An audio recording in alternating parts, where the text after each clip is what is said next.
ठिकाणी उपस्थित झाले। हे या ठिकाणी फार महत्त्वाचे आहे। पार्लमेंटच्या निवडणुका एक प्रोसेस असते।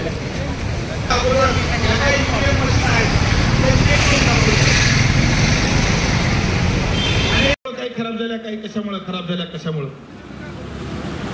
200-250 मशीन उन्हामुळे खराब होतात हे जगामध्ये मला तर काही आणि मग त्याच्यामध्ये जे आहे ते दोन मत वंचित बहुजन आघाडीचा, वंचित बहुजन आघाडीचा। तुम्ही प्रत्येक ठिकाणी कूलर लावून त्या ठिकाणी रूम मध्ये त्या ठिकाणी तुमचे केंद्र होते, कुठेही त्या ठिकाणी उन्हामध्ये कोणतीच मशीन नव्हती, सगळ्या मशीन सावलीमध्ये होत्या। रात्री आदल्या दिवशी ईव्हीएम मशीन बंद करा, ईव्हीएम मशीन बंद करा,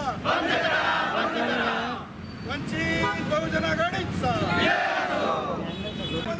हत्ती में दूंगा तो वो नहीं चलेंगे हत्ती के डीएसपी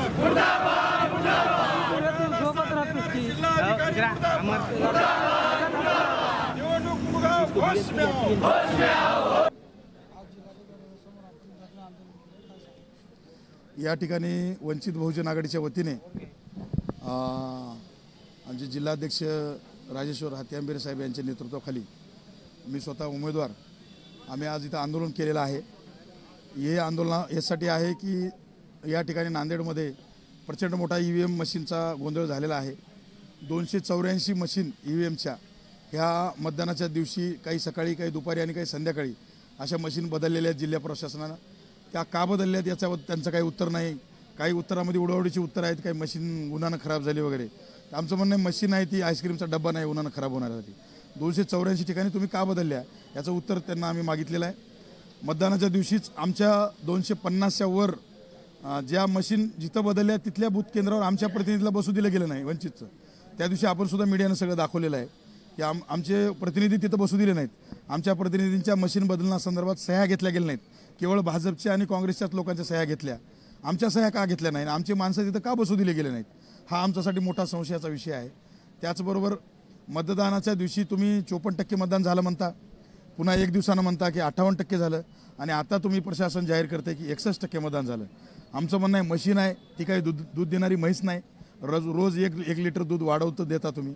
म्हणजे ह्यामध्ये या सगळ्या प्रकारामुळे लोकांमध्ये प्रचंड मोठा संशय तयार झालेला आहे। ईव्हीएम मशीनबद्दल ऑलरेडी देशभरामध्ये आंदोलन चालू आहे, लोकांमध्ये संभ्रम आहे, आणि त्यातल्या नांदेड जिल्ह्याच्या प्रशासनानं प्रचंड मोठा संभ्रम केला आहे। आमचा संशय आहे की जी भाजप लोकांच्या सर्वेमध्ये, लोकांच्या सगळ्या म्हणण्यामध्ये 3 नंबरला आहे, तिला कदाचित या ईव्हीएम मशीनच्याद्वारे 1 नंबरला आणण्याचा प्रकार या ठिकाणी होतोय। आणि इथली जिल्ह्याची काँग्रेससुद्धा भाजपसोबत मॅनेज असल्यामुळे काँग्रेस याबद्दल कुठलाही प्रश्न निर्माण करत नाही आहे। आमचं तुमच्या माध्यमातून काँग्रेसला आव्हान आहे की तुम्ही ईव्हीएम मशीनच्याबद्दल बोलण्यासाठी रस्त्यावर का उतरत नाहीत, 284 मशीन बदलल्यात याचा जाब काँग्रेस का विचारत नाही आहे। आमचा त्या ठिकाणी आरोप आहे भाजपला निवडून आणण्यासाठी हे सगळं चाललंय आणि काँग्रेस त्याच्यामध्ये सामील आहे। जर आपली मागणी मान्य झाली नाही तर